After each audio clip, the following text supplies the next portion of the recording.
Hare Krishna, Chetanji. Thank you for joining today on YouTube. Thank you for being live today. Really appreciate. Uh, we have been discussing chapter 10, and we have almost covered 37 verses, and now it's the last section of the Bhagavad Gita chapter 10. And Achutanji, thank you really very much for joining today.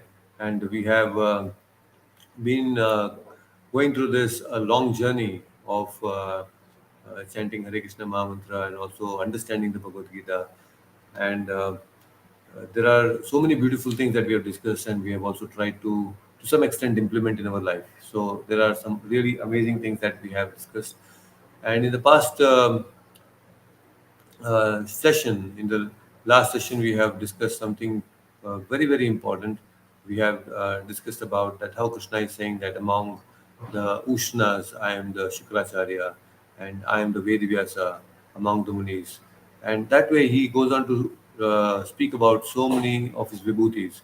Now, in this 10th chapter, he's come to a conclusion, almost close to the conclusion of what is his vibhutis. He's going to explain the last set of his vibhutis, and then he's also going to tell Arjuna his final conclusion on his vibhutis. So we'll understand that today, and we'll try to cover up most of the things. And we have the prayers before we actually begin. So you can kindly join your palms and you can try to chant along with me the pranam mantras that will be displayed on the screen. So you can all join your palms and chant along with me. Also, let's dedicate this session to His Divine Grace, A.C. Bhaktivedanta Swami Prabhupada, who is the founder Acharya of ISKCON and my beloved spiritual master. So kindly join your palms and please chant along with me. नमो विष्णुपादाय कृष्णप्रेष्ठाय भूतले श्रीमते भक्तिवेदान्त स्वामिन्निधि नामिने नमस्ते सारस्वते देवे गौरवाणी प्रचारिणे निर्विशेषा शून्यवादी पाश्चात्यदेशतारिणे जय श्री कृष्ण चैतन्य प्रभु नित्यानंद श्री अद्वैत गदाधरा श्रीवासादि गौरभक्तवृंदा हरे कृष्णा कृष्ण कृष्ण हरे हरे हरे राम राम राम हरे हरे ओम अज्ञानतिमिरन्धस्य ज्ञानञ्जनशलाकया चक्षुरुन्मिलितं येन तस्मै श्रीगुरुवे नमः. Hare Krishna. So all those who are listening on YouTube, you can also post your questions. If you have any at any point of time during the discussion, you can always feel free to post your questions in the comment section. So let us understand a little bit of what Krishna had told in the previous verses. We have understood that how Krishna said that he is having unlimited different varieties of vibhutis. He is the beginning, he is the middle, he is the end of all the living entities. He is the part of the moving and the non-moving. He said that of all the best things that we see in this world, Krishna is that. And the same line of thought is being continued in this 38th verse also. So let me chant this 38th verse by myself. It says very nicely, Dando damayatam asmi nitir asmi jigishatam maunam chaivasmi maunam chaivamshi guhyanam jnanam jnanavatam aham. So this is very special verse and it is translated here as said, among all means of suppressing lawlessness, I am punishment. And of those who seek victory, I am morality. Of secret things, I am silence. And of the wise, I am the wisdom. So, very interesting words and a very important words also. So, here it is said, Dando Damayatam Asmi. Dandaha means punishment. So, where the punishment has to be done, wherever there is lawlessness. These days we have that riots going on in Manipur, in the northeast. There's so much of unrest there, and there's a lot of uh, lawlessness. And in this kind of situations, when there are so much disturbance in the society, there needs to be dandaha. So Krishna is saying, when you have to bring back the law and order back into position, you need to have a system of punishment. And this Dandaniti is called Dandaniti. There is We have heard about Chanakya. So Chanakya has very beautifully explained about Dandaniti. This Dandaniti is a part or a subsection of the Rajaniti. Everybody knows Rajaniti, but today, because we want to make everyone happy, so what happens is people have forgotten, the great leaders actually have forgotten what is Danda. And there are, on top of that, when somebody has to be punished, then the Human Rights Commission, they have their interference, and there have to be so many back and forth discussions whether this person should be punished or not punished. Although a person may be a murderer and maybe he may be a serial killer, still there is no stringent punishment that comes or is given to that person, because there are so many factors today, unwanted factors, and there is no one single unit which can actually give danda. The, but in order to keep peace in the society, there should be a enforcement of force, strength, and that is what Krishna is saying is very, very important. So it says that many times, you must have also heard that, sama dama veda danda. Sama means, what is sama? Sama means you need to have a proper system of where you exchange your thoughts, where you exchange your ideas between the countries. There is a lot of equilibrium. You come forward, you do something well for the betterment of the other nations. There are many times India has helped Afghanistan in building the parliament building. So, like that, you go to other countries and you establish a good relationship. You want that country to have you in their good books. So, all these things are being done. So, why this is all done? Because this is called sama. Sama means where you actually want to have good relationship with everyone. Sama, dama. Dama means also sometimes referred as dana. Dana means where you actually give something, you have an idea of helping others, and you also have a kind of situation you want to create where everybody is satisfied. Basically, justice has to prevail. So, Dharma means having that control of situations where nobody comes and breaks your law and order, and you don't go and break your others' law and order. So, there is a kind of a balance that you maintain. So, Dharma. Then there is Veda. Veda is where, when you have some disagreement, still you have some sort of arrangement. You differentiate. Basically, it is like the divide and rule principle. So divide and rule. Veda means divide and rule. When you have some agitation, you have certain big thing which is not good for the society, then you need to learn how to divide those chunks and unions, and then break them into parts, and then you try to rule them.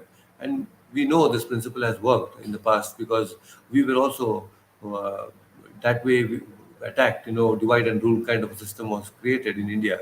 India was having a big chunk of land, but today we're all being divided into Burma, Bangladesh, Nepal, Pakistan, Afghanistan. So it's become like that, divide and rule. And just recently, when the parliament also, in the parliament building, there was this Akhand Bharat uh, plague that was there, and it became such a big issue all over the world. Many people, especially the neighboring countries, they all got agitated. Some of them.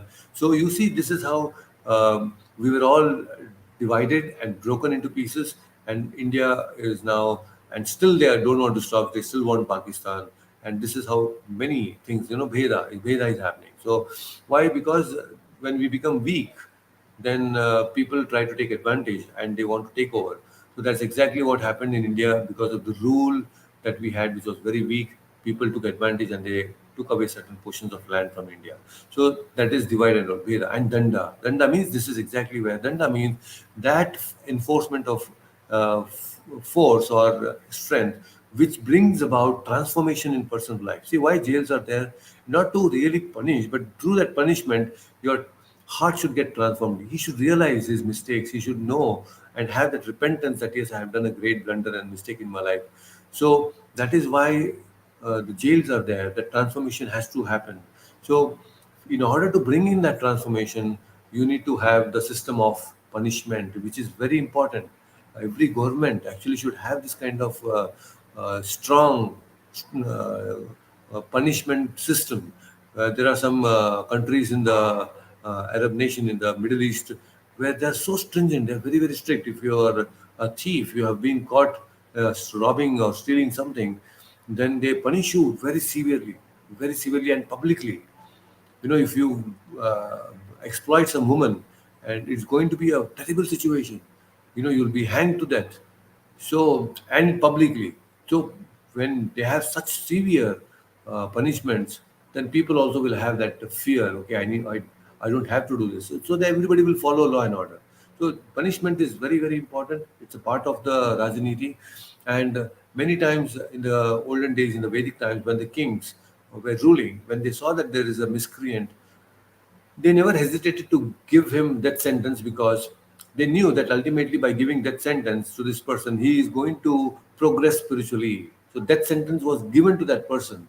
Why? Because the king knows that if I leave him, I don't punish him right now, he will continue to again do the same wrong things. Either he'll go and murder someone, will kill someone, because now he's got another chance. That means, although he has done a big grave mistake of murdering someone, he was still released and he was still going around freely. So he feels that okay, this law cannot do anything big. It cannot really harm me, so I can do whatever I want. They'll put me in jail for some time. I'll be back again outside and I'll do whatever I want, right? So this is what happens with if there is no dandaniti. That's why Krishna is saying very beautifully here. He's saying that dando damayatam asmi. He's saying that I am danda, I am that punishment that which will bring about the transformation in the heart. Very much. Right? So that is dandaniti. Then Krishna is in the next line, he's saying, Nitir asmi jigishatam. So this is another very interesting verse. Nitir asmi jigishatam. Niti, when we talk about Niti, there are various Nitis. We have only heard about Chanakya Niti, right? Recently, this has become a very buzzword in many corporate world, among the students. Chanakya Niti is being very often spoken about, right? So, in the Vedic times, before even Chanakya Niti, there was something called as Shukra Niti. There is something called as Brahaspati Niti. There is something called as Kanika Niti, and of course, Vidura, we have Vidura Niti also. So there are Niti. Nitis means these are some instructions so that which will guide us in our life. So if you take Brahaspati Niti is such a Niti that you do good and you get good results. Your actions are good, you get good results. So the whole idea is that you make everyone happy, you try to make everyone happy, and you will become happy by doing good to others. Shukraniti is little opposite. So Shukraniti says you do whatever you want, but you should be happy. Shukraniti says you don't have to follow certain things, but ultimately your victory is what matters. Your happiness is what matters. So that is Shukraniti. Kanikaniti is a niti that will completely reject God. Then this is exactly what was bought by Shakuni. Shakuni had a friend called Kanika Brahmana. And this Shakuni actually bought this Kanika Brahmana from Afghanistan. Afghanistan is today's Afghanistan, but he had bought it from Gandhar. Gandhar, which is Afghanistan today. So he bought Kanika to Hastinapura and he trained Duryodhana under the guidance of Kanika. So now you can imagine Duryodhana was learning everything from this Kanika Brahmana who used to say, "Oh, Duryodhana, if you really want to become a very popular person and you want to rule, then you should follow Dharma publicly. Internally, you should reject God. Internally, there is nothing called as God. You don't have to believe in God. But to show to the people You should perform yajnas.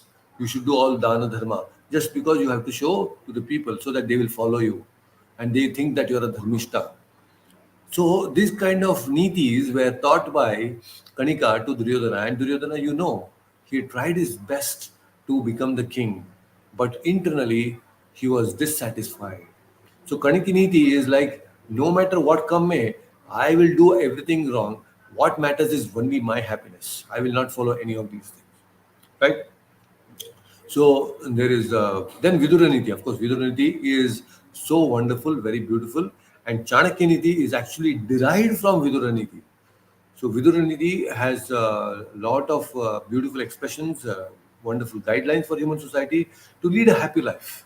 Unfortunately, today we are so away from all these wonderful knowledge, and we are not taught about these things in our schools and colleges. So if we can understand Viduraniti, Chanakyaniti, Brihaspati Niti, Shukra Niti, and Kanika Niti also to some extent, just to have the differentiation between what is right and wrong, it will really help us, and actually we can understand the life better and lead our life very happily. This is very, very important aspect, right? So then that is about Krishna is talking about nitis. So there is nitir asmi jikishatam. In fact, if you see very clearly in Mahabharata also, Krishna, in one sense, he uses all these different types of nitis. He when when there was a need, he used Shukra niti. Especially last time also, I told you that how Jarasandha was killed very intelligently, right? So you don't have to follow sometimes the rules and regulations. Krishna can break rules and regulations to give justice to his devotees. So the chakra, the Sudarshan chakra covered the sun, and Jarasandha came out thinking that, oh, it's a sunset. And then immediately chakra went away, and then Jarasandha was killed. His neck was chopped away. Arjuna shot an arrow, and he was killed. Right? So this is Shukra Niti. Your victory is important. No matter what you do, you can go against the laws, but your victory is important. But they accept that there is Supreme Lord in Shukraniti. But in Kanikaniti, there is no acceptance of God. So Krishna has given and given us all these different types of nitis. He has showed in his personal life and explained to us with different pastimes that how he follows all the nitis. And then this is another very interesting statement here. He says that Maunam Chaivam Chi Gujyanam Jnanam Jnanavatam Aham. So Maunam Chaivam Chi Gujyanam, secrets. Everybody is very fond of secrets. They are very attracted to secrets, right? So when people are attracted to secrets, they want to keep it safe, that message or that note or whatever. They want to keep it very safe, and they don't want to share it with anyone. And unfortunately, it's so difficult for us to keep the secret sometimes, especially women. They are cursed by Yudhishthira that they should not be anything, any secrets. A woman cannot actually have secrets. So if you're thinking that, oh, I'll go and tell a woman some secret of mine, then gone. That's it. The secret will no more be a secret because they cannot resist speaking out that to people. Very rare. I mean, there'll be some exceptions, but otherwise, mostly they cannot resist. When they get some information, they immediately have to speak about it. So that way, keeping secrets is very, very important. And Krishna says, what is the best secret? Silence. Out of all the secrets, silence is the greatest secret. So when you know something, you just be silent. And Krishna says that silence is me. When you don't reveal certain secrets, that silence is me. And there are so many things in this world, even in the world of politics, you will see there are so many secrets. Do you think that Modi will reveal everything in his speeches? No, there are so many secrets. They will not. They will remain silent. Silence. Maunam. And by the way, we should not think that Maunam, silence, means that I should not speak about Krishna conscious philosophy. No. Real silence is speaking only about Krishna. That is real silence. I will speak only about Bhagavad Gita. I will only speak about the glories of Krishna. That is real silence.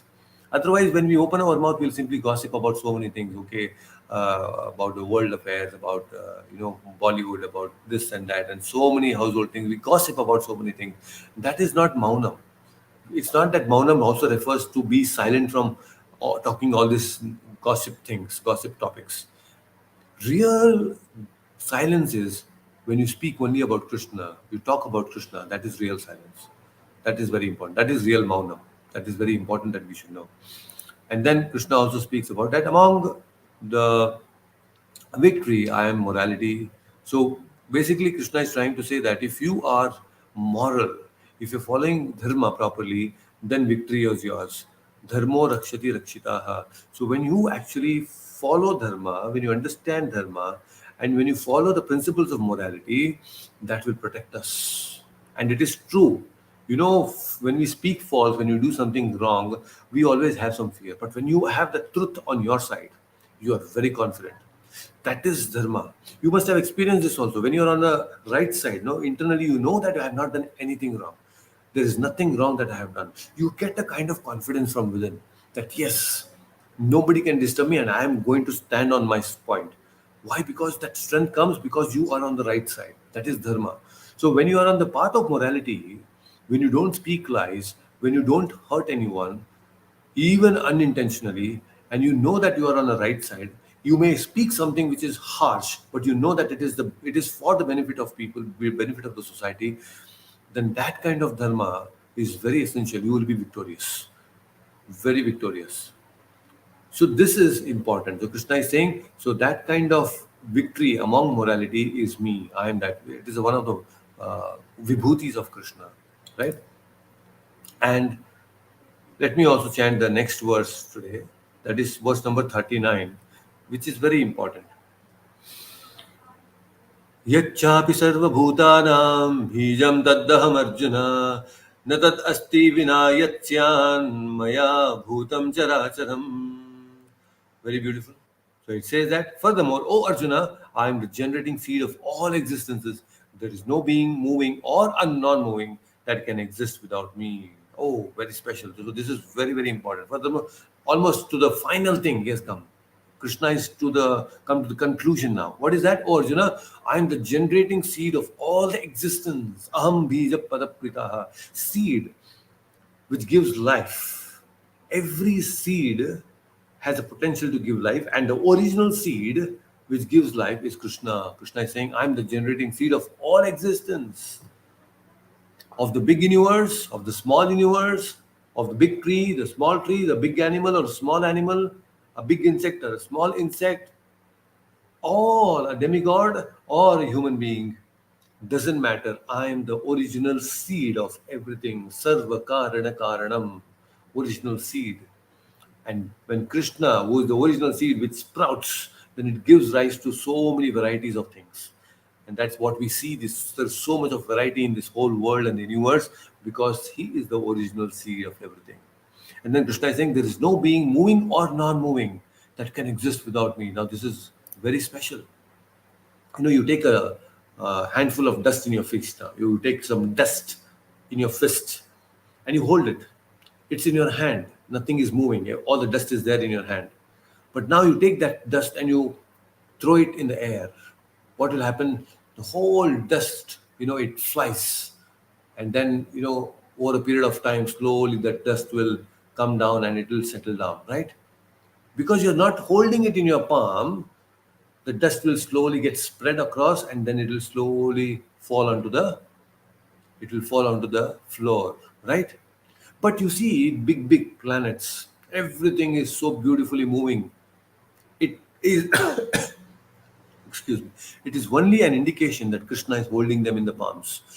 Earth, the sun, the planet Venus, the whole solar system, the universe, the galaxies, everything is held in the palm of Krishna. That is why they're not falling apart. These big planets and all these things are not falling apart. They're not just going away anywhere. Why? Because they're all held by Krishna. Just like when you hold something, the dust in your hand, in your palm, it's all there, safe, right? So similarly, Krishna is holding all these planets. He's not letting them go away. So this is an indication when everything is moving so smoothly, 24 hours, the rotation is happening, the earth is beautifully rotating, day and night is happening, the sun is rising on time. All this is because Krishna is holding them very tightly. So this is what Krishna has mentioned there. And in the next verse, we'll also go to moving and non-moving. Very interesting that is.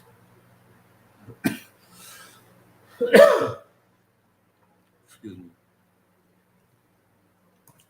So this is another next verse, that is 40th verse, which says that नान्तोऽस्ति मम दिव्यानां विभूतीनां परन्तप एष तुद्देशतः प्रोक्तो विभूतिर्विस्तरो मया. What does this mean? Oh, now it's very nice. Krishna is almost come to the conclusion. He's saying, "Oh, mighty conqueror, Arjuna, of the enemies, there is no end of my divine manifestation. What I have spoken to you is but a mere indication of my infinite opulences." So Krishna is saying, basically, we have heard this phrase, the tip of an iceberg. This is exactly what Krishna is saying. Krishna is saying here, "Oh, Arjuna, in this 10th chapter, I have spoken so many of these vibhutis, but this is nothing but the tip of an iceberg." What does this mean, tip of an iceberg? Generally, if you go to the northern pole or the southern pole of this planet, you see that there are huge, big chunks of ice which are floating in the ocean, and they look like they're big mountains. They're big mountains the on the ocean bed, and we think that they are some sort of land, and but below, when you actually go down the water, there is a huge chunk of ice. What we see on the top is just a little bit, small chunks. But below that, there is huge ice. So this is what happens when Krishna is saying here about his vibhutis, about his strengths. He is only telling Arjuna that what I have told you is only a tip of an iceberg. Very little I have spoken to you. There is so much, but I have spoken to you only this much now. Because anyway, war is about to begin, right? They have to fight also. So Krishna is telling just this much is enough now. Tip of an iceberg. He cannot speak everything in that battlefield of Kurukshetra. So he said, let's keep that for some future time. Then, what I have spoken to you is but mere indication of my infinite opulence. Very nice. Krishna is saying, whatever I've spoken to you is just a little bit, oh Arjuna, very little. This is how Krishna is so wonderful and massive. Let's go to the next verse. It says that, very beautiful. Yad yad vibhuti mat sattvam srimat urjitam evava tat tat evavagachatvam mamat tejom shasambhavam. So again, it says that very beautifully. Know that all opulent, beautiful, and glorious creations spring from but a spark of my splendor. So he's saying that know that all the opulent, beautiful, and glorious creations spring from the spark of my splendor. This is a very simple understanding where Krishna is saying that anything beautiful you see and anything glorious you see, whether it is humans, whether it is animals, whether it is birds or trees or mountains, the sky, or anything beautiful and glorious that you see, is nothing but a spark of my splendor. So, whenever you see these things across you, around you, you should know that anything beautiful I see or hear or touch, all these things are nothing but Krishna's spark. There is a spark of Krishna in everything. That is very, very important. Very special. Krishna is saying these things. So that's why when we understand the mood of Krishna while speaking these things, it's only to make Arjuna understand that I am unlimited. You cannot understand me completely. I am totally unlimited. But whenever you see something glorious, oh Arjuna, please appreciate. Think that it is all me. I am a part of this, and it's all my spark. So whenever we also practically want to see and understand Bhagavad Gita in our own lives, it is very nice that when we see something beautiful, the first thought that should come to our mind is, oh, this is because of Krishna. There is a spark of Krishna in this. This is what should come to our mind. You go to some nice trekking and you see there is a beautiful scenery, the natural scenery. You should, oh, this is the spark of Krishna. You see the rainbow, beautiful rainbow. Oh, this is the spark of Krishna. You see a beautiful waterfall. Oh, this is the spark of Krishna. You see a beautiful small child. Oh, this is the spark of Krishna. You see a very intelligent old man. Oh, this is the spark of Krishna. When you see that there is a lot of good governance in the whole country. Oh, this is a spark of Krishna. There's a good leader. Yes, it's a spark of Krishna. So, like that, when we have a systematic understanding, when we train our mind to see Krishna everywhere, that becomes Krishna conscious. Our consciousness will become Krishna conscious. And at the point of death, when you see death, you will see there is also a spark of Krishna. Because Krishna told, right, in the previous verse, that how that he is the spark. He is also death. That he says that I am Mrityu Sarva Haraschaham. Even at the point of death, that death, that last moment is nothing but me. So when you face the death, you will see that, oh, this is the spark of Krishna, and you accept, you embrace that. Devotees, they embrace that. They are not really worried about that because they know that this is Krishna. So when we die, we should be prepared that, oh, Krishna is coming in the form of death, and I will accept him as death. That is the mood of a devotee. We have this cat. When the cat actually, it's we have the cat. It grabs the rat. When it grabs the rat in its mouth, it is very, very painful for the rat which is there inside. Which is very, very painful because the rat actually cannot tolerate the pain because the cat is crushing the rat in its mouth. So there is a pain, a deep pain, a very severe pain that the rat undergoes in the jaws of the cat, right? But there is a kitten also, which is so soft and being carried in the mouth of the cat. But that kitten is so nicely enjoying because it knows, oh, this is my mother, and experiences no pain. So the common thing is the rat and the kitten both are there in the mouth of the cat, but the rat is experiencing a lot of pain, but the kitten is not experiencing any pain. Why? Because the kitten is surrendered to the mother. So when we surrender, we will not experience the pain of death like the kitten. But those karmis who have no idea about what is life, what is that, and who have simply wasted that human form of life in doing so many nonsensical and sinful activities, they will be caught in the jaws of time. And Krishna says, Mrityu Sarva Harascham, they will experience the pain, very severe pain. So this is how it is extremely difficult, very, very difficult for people to understand. And Krishna is saying this is all just a spark of mine, a little spark, a little splendor. So in every which situation, when we go and see something beautiful, including that, we should know that this is actually the spark of Krishna. Spark of Krishna. Anybody speaking well? Very nice. That's a spark of Krishna. Anybody singing well? There is an element of spark of Krishna in him. Anybody is a good artist? You see that beautiful art? Oh, there's a spark of Krishna in that. Anybody is a gold medalist in any of one of the sports in Olympics? He wins. There is a spark of Krishna. So there is a spark of Krishna in every living entity. The Devatas are controlling so many things in the universe. They also have a spark of Krishna. So that is what Krishna is saying, that, oh Arjuna, there is so much I can speak about myself, but you should know that everything beautiful and glorious in the creation is nothing but my spark. Very, very special. Right? So we have Hina Mataji and Dev both joining us. So let's go and chant the next verse. So Hina Mataji, you can unmute yourself, and this is the last verse of chapter 10. Last verse. So this is where Krishna is going to conclude. Very, very important. Right? So let us chant this last verse. So you can unmute yourself. Prabhuji, you told me, Prabhuji? Yes. Okay. Yes. अथवा बहुनैतेन अथवा बहुनैतेन किं ज्ञातेन तवार्जुन किं ज्ञानेतेन वर्जुन विष्टभ्याहम् इदं कृत्स्नम्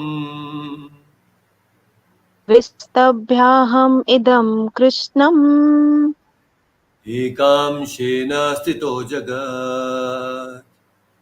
एकांसेन स्थितो जगत्. Once again, अथवा बहुनैतेन अथवा बहुनैतेन किं ज्ञातेन तवार्जुन किं ज्ञातेन तवार्जुन इष्टभ्याहम् इदं कृत्स्नम् विस्तभ्याहम् इदं कृत्स्नम् एकांशेन स्थितो जगत्. एकांशेन स्थितो जगत्. Wonderful. Please read the translation by yourself. But what need is there, Arjuna, for all this detailed knowledge? With a single fragment of myself, I pervade and support this entire universe. Hare Krishna. Yes, thank you very much. Hare Krishna. So, very interesting. Here, Krishna is saying that, oh, what need is there, Arjuna, for all this detailed knowledge? So, Krishna has already explained a lot of things to uh, Arjuna about his different vibhutis. But here, Krishna is saying, what is their need? So much need to understand complete knowledge. With a single fragment of myself, I pervade and support this entire universe. So, basically, Krishna is trying to tell that Arjuna, I can go on and on and on, but there is so much of knowledge you cannot understand everything in detail. How much knowledge can we understand? If I learn biology, I will not know zoology. In zoology, I will not know botany in detail. If I want to know something about the virus, oh, that's a separate subject altogether. If I am learning biology, I cannot know understand physics. If I learn physics, I cannot know chemistry. If I learn chemistry, I cannot know the rocket science. If I learn the rocket science, I don't know how to cook. Such simple things. I mean, there are so many varieties of knowledge. All these things cannot be understood in detail. And material knowledge itself is so huge. Now, what to speak of spiritual knowledge? We think that, okay, just by learning a little bit of Bhagavad Gita, we'll understand everything about the spiritual knowledge, but it is not true because there is so much to know. Spiritual knowledge is huge and there is unlimited experiences in spiritual life. So how can we understand everything? So Krishna is saying, please don't bother yourself with all this detailed knowledge. I'm just giving you a tip of an iceberg. Just understand that actually just by one fragment, Krishna is saying, just one single fragment of myself, I pervade and support this entire universe. That is the power of Krishna. Just one fragment is enough. There is Mahavishnu, there is Garbhodakshaya Vishnu, and there is Kshirodakshaya Vishnu. One Kshirodakshaya Vishnu is enough to control and maintain each one of us. Is there in our heart, is there in your heart, and everybody's heart. Very, very special. And he is maintaining everything. But he wants us to participate. Although he can do everything, but he comes in different avatars so that we can participate in his life. There's a very beautiful story you must all have heard that when Ram wanted to go to Lanka, there was this uh, big, massive bridge that was built between Sri Lanka and India, right? The Rama Setu was being built. And while Hanuman and all the Vanarasena were preparing themselves and they were trying to build this bridge, Rama Setu, writing the names of Rama on each stone, and they were, putting that in the water, and slowly they were building up that whole bridge. There, Valmiki Ramayana says that how there were birds who were also participating in that. There were squirrels. They used to go dip themselves into the water, come onto the beach, nicely roll onto the beach, and by doing so, all that sand gets stuck to their bodies, and then they will go and they will, shake their bodies, and that sand will fall into in between the stones, and that is how they were contributing. They were contributing to the building of the bridge, building the bridge. That is how it was going on. Even the squirrel, and looking at this, Hanuman actually laughed. He looked at the squirrels and he laughed. And he said, "You're a chota squirrel, what can you do? We are building such a big bridge, but still you're coming." And this smiling of Hanuman was seen by Rama. And then Lord Rama asks Hanuman, "Oh, Hanuman, why are you smiling?" Then Hanuman says, these are small squirrels and we are building such a big bridge and they are trying to come here and put a little bit of sand. Then actually Rama, he asked Hanuman, why do you think that we are building this bridge? Hanuman says, because we want to go and protect Mother Sita and bring her back. No, is that really so? Are we really building this because we want to bring Mother Sita? No, but we also want to kill Ravana. Hanuman says he's such a demoniac person, we have to kill him also. So we have to go there and we have to fight with him and then we have to kill him. Is that so really? That's why we are building this Rama Setu, this bridge. Now Hanuman is thinking, oh my God, what is this? We have to protect Sita, we have to kill Ravana. If this is not what it has to be done by building bridge, then what are we supposed to do? Why is this? Why are we building this bridge? Then Rama says, oh Hanuman, if you really wanted to actually kill Ravana, you could have done that. You alone could have done that. You went and you destroyed the whole, you burnt the whole Lanka, and you came back safely, also taking the message of Sita. You could have brought Sita back to Ayodhya. But no, you came back. You could have burned and killed Ravana by yourself. You didn't wait. You could have done that. The Raman says, yes, I could have actually done that. I could have killed Ravana. No big deal. Then why are we doing this? So Rama explains that, see, I am present in everybody's heart. I am present in Ravana's heart also. If I wanted to kill Ravana, I would just have to exit his heart and Ravana will fall flat. As Shira Daksha Vishnu, if the Paramatma, if he actually leaves our body, this whole body will collapse. So if Rama just leaves the body of Ravana, he could have collapsed. No need of building this bridge and all those things. So now Rama says, I am building this bridge because I want to engage all this Vanarasena, all these squirrels, all these birds into my service. Because there is Ramsha of mine there. All of these living entities have an amsha of me and they're all getting engaged for their purification. So this is how we should know. Finally, this whole process of bhakti will be understood only when we have proper knowledge, jnana, then vairagya. Vairagya means detachment. Vairagya means that I'm supposed to avoid certain things in my life. So when you start doing these things, jnana, vairagya, then bhakti comes. Many times we may feel that, oh, what is this? I don't have jnana. I don't have enough knowledge about the Bhagavad Gita, about the Srimad Bhagavatam. I don't have any knowledge. I have no clue about this. So what do I do? I have no knowledge. Okay, if you don't have knowledge, then okay, at least do some vairagya. Go to the forest, do some tapasya. No, I cannot do that also. Vairagya is impossible for me. I have to eat everything. I have to eat every day. I cannot even follow Ekadashi. Vairagya is also not there. Then what next? If vairagya is not there, okay, bhakti. Bhakti means at least you will be able to chant Hare Krishna mantra, right? Let begin your bhakti with chanting of Hare Krishna mantra. No, I don't have bhakti also. Because I am not chanting, I don't have bhakti also. So jnana is not there, vairagya is not there, bhakti is also not there. Then what do we do? Is there any hope for us? If jnana is not there, bhakti is not there, vairagya is not there, then at least you should take shelter of someone. You should learn how to take shelter of someone. This is very, very important. There was a very nice devotee in South India. Uh, he used to be in Srirangam, and this Bhatta, Parashara Bhatta, his name was Parashara Bhatta. So Parashara Bhatta in Srirangam, he used to go to the Srirangam temple and have darshan of Ranganayaki, the goddess, Lakshmi Devi basically.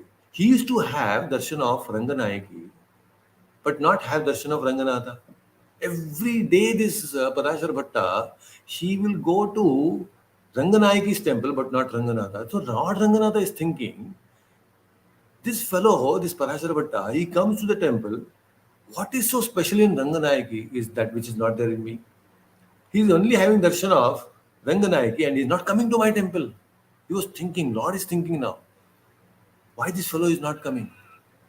And then once in a year in the temple of Srirangam, there is a very beautiful alankara that happens to Ranganayaki, and Lord is dressed as Mohini Avtara. Lord Narayana is dressed as Mohini Avtara. So Lord thought, oh, Ranganatha thought, today I will do one thing. I will dress myself just like Ranganayaki. I will exactly dress like her so that this fellow will have my darshan. And then Lord Ranganatha, he dressed himself exactly, just exactly like Ranganayaki. Same dress, same everything, same jewelry, everything perfectly. Lord appeared as in Mohini Avtara, he dressed like Ranganayaki. And he is sitting in the altar of Ranganayaki now. This Parashara Bhatta, he comes and he has darshan of this uh, Lord Ranganatha in the form of Ranganayaki. And when he looks at the Lord, he has a slight smile on his face. And then he goes away. Parashara Bhatta looks at Ranganatha and he goes away. And there Ranganatha is saying, hey, wait, why are you going away? You didn't even pay obeisances. You didn't do namaskara to me. Then Lord, Parashara says, see, you cannot cheat me, O my Lord. You cannot cheat. Although you may have dressed like Ranganayaki, but I can clearly see that you are not Ranganayaki. How did you identify I'm wearing the same dress, I'm wearing the same jewelry? How can you say I'm not that? I'm speaking in the same voice also. Then Parashara Bhatta says, the compassion that is there in the eyes of the goddess is not there in your eyes, O my Lord. I'm such a fallen soul. I can take only shelter of goddess. I cannot take shelter of you. So that's why it's better that I go only to her. I don't have jnana, vairagya, bhakti towards you. What I can do is only take shelter of her goddess. So that's why I go to Ranganayaki, but I don't come to you. So this is how Lord was, oh my God, he's so surrendered. Actually, it is only saying that he surrendered to the goddess. He surrendered to Ranganayaki. Many times in our spiritual life also, we think that I can understand Krishna by my jnana, my vairagya, and my bhakti. It is not possible. Sometimes we just need to take shelter of Radharani. We need to take shelter of Radha. And Krishna very beautifully explains this or indirectly hints towards this in the Bhagavad Gita. In the Bhagavad Gita, do you think that he's going to talk about Radharani? No, Bhagavad Gita is a field of intensity. It is a field where the war is about to begin. But still, indirectly, Krishna is talking about or hinting towards Radha. In the 5th chapter, 20th verse, you can go back and refer very beautifully. We have already covered this. What is he saying? Na praharshet priyam prapya no dvijet prapya cha priyam stira buddhir asammudoho brahmavit brahmani stitaha. So here, brahmani stitaha. He could have brahmana stitaha. Krishna could have actually said brahmana stitaha. So one of the Sri Vaishnava Acharyas has very beautifully explained that why Krishna is saying Brahmani Stitaha. Well, actually, when talking about God realization, it is only about Brahmana, Brahman realization, there is Paramatma realization, and there is Bhagwan realization. But here Krishna is stating Brahmani Stitaha. So it means that those who are taken shelter of Brahmani, that is Radharani, Brahmani Stitaha, such people who take shelter will achieve devotion automatically. You're getting the point? So it's very, very important. It's extremely important. So anytime when the Lord is there with Radharani or Lakshmi Devi, she immediately gives boons. Very easy. Otherwise, alone Krishna, if you want to please, very difficult. But when in front of Radharani and Krishna, if you go and ask Lord, oh, please, oh my Lord, please give me and something, Krishna cannot say no. Because Radharani is there, he cannot say no. In the same Kanchipuram, no, if you all go to Kanchipuram, there is a very beautiful temple of Varadaraja. So the Varadaraja temple, Varadaraja means what? Varad means Vardhan. One who always gives Vardhan to everyone. Varadaraja is very beautiful. Ati Varadaraja, he's standing pose, a very special deity of the Lord. So anybody who goes there to Ati Varadaraja temple in Kanchi, he gives them the boons. He keeps on giving his boon. And one time, there is a devotee who goes to the priest and he says to the priest of the Ativrata Raja, "You tell me when can I go and ask my boons to the Lord." So this Bhatta, this priest says that if you really want to take the blessings of the Lord, no, you should come early in the morning. And early morning, no, the Lord will immediately give you the boons without even second thought. He will just give you the boons. Now, he said, why is that so? Other day, I mean, other time of the day also I can come. Why only in the morning I should come and ask boons? Then the priest says, actually, what happens is All day long, Varadaraja, he stands and keeps on giving boon to everyone who comes. But in the night, Varadaraja becomes very tired. So in the night, Varadaraja goes to the goddess in the altar of the goddess in the same temple premises, and he takes rest there. So the Lord actually he keeps his head on the hands of Lakshmi Devi and he sleeps like this. He takes the hand of Lakshmi Devi as a pillow and he rests his neck. And early morning when he comes back, he has to, people are waiting for the Mangalarti and everybody is ready. So Varadaraja comes back running and, it's all disheveled, his flowers and all those things are disheveled. And he stands there to give boons. And at that time, if anybody goes, he gives quickly the boons. Why? Because there are the marks, 3 marks of the bangles of Lakshmi Devi on his neck. And the Lord feels very shy. Yo, these devotees have come and they're seeing these marks on my neck of Lakshmi Devi's bangles. They know, they'll get to know that I was there with Lakshmi Devi last night. So whenever the devotee comes in the first, whoever comes first, no, the Lord immediately he gives away, hey, take away these boons, whatever you ask, you take away. But don't tell this secret that I was there in the Lakshmi Devi's altar. Quickly go away from here, take your boons and go away. So the morning time is the best time to go actually and take boons from Varadaraja. Because he quickly gives, because he doesn't want, he tells keep this as a secret. Don't tell anyone that I was there with the goddess last night. So he doesn't want anyone to tell that, I had these 3 marks of the bangles of Lakshmi Devi on my neck. So why I'm saying all this is because he is the splendor of everywhere. He's there in every aspect of our life. So when we are trying to we fail to see him in every which situation in the universe around us, in our society, in our family. All these vibhutis are actually meant to redirect, reorient our consciousness and train our consciousness to see Krishna. And when we practice like that, Krishna will be more and more visible to us. That is why Krishna is saying, even if you don't have jnana, vairagya, and bhakti, but if you take shelter, ultimately, if you don't understand any of these vibhutis, O Arjuna, if you just take shelter of my devotee, that is Radharani, then automatically you will become a devotee. Jnana, bhakti, vairagya will come. So this is the speciality of the Lord. So with this, actually, we have completed 10 chapters of Bhagavad Gita. So this Vibhuti Yoga is over today. And next session, we are going to start the 11th chapter of Bhagavad Gita, a brand new chapter of Bhagavad Gita. And Arjuna is asking now one very important question. He's saying, oh Lord, you have told me many things. I'm fully convinced. Now I want to see your Vishwarupa. I want to understand the universal form. This is very, very special, very technical, very nice subject of the 11th chapter. So 11th chapter is the Vishwarupa Darshana. So we are going to have the Vishwarupa Darshana from the next session. So all of you stay tuned and we can understand more about Vishwarupa Darshana from the next session. If you have any questions for today, you can please post and you can ask any questions for today. All those who have joined on YouTube, please say Hare Krishna so that I know that who has joined. You can just say Hare Krishna. Thank you so much for joining and being a part of the session today. So if you are there, just type Hare Krishna so that I know that you are here. Any questions? Meanwhile, if you have any questions, please post them on the comment section so that we can take some questions.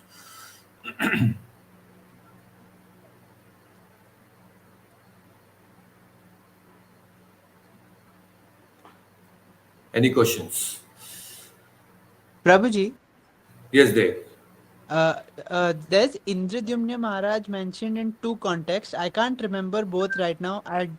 One is Gajendra Moksha. His Yes. previous life was Indradyumna Maharaj, and second one I can't recollect right now. So is that referring to the same Indradyumna Maharaj? I'm not sure about the second pastime, but it's a pretty famous one. Yeah, actually, uh, I'm just not able to recall it right now. But yes, like you said, there are two Indradumna Maharaj. One is the Gajendra Moksha, and Yes. of course, one is Indradumna Maharaj of the Jagannath Puri. Right, right. Yeah, so Jagannath Puri also, Indradumna Maharaj, who is the one who actually built the temple of Puri Jagannath, Yes, Indradumna Maharaj, yes. and the other is Indradumna Maharaj, who is mentioned in the Gajendra Moksha, who was Indradumna, but later because of the curse he becomes the Gajendra. He becomes an Right. elephant. Yes. These are the two Indradumna Maharajas. So they're different, right? Yeah, they both are different. Yes. Okay. Okay. Okay. Yes. So, any other questions?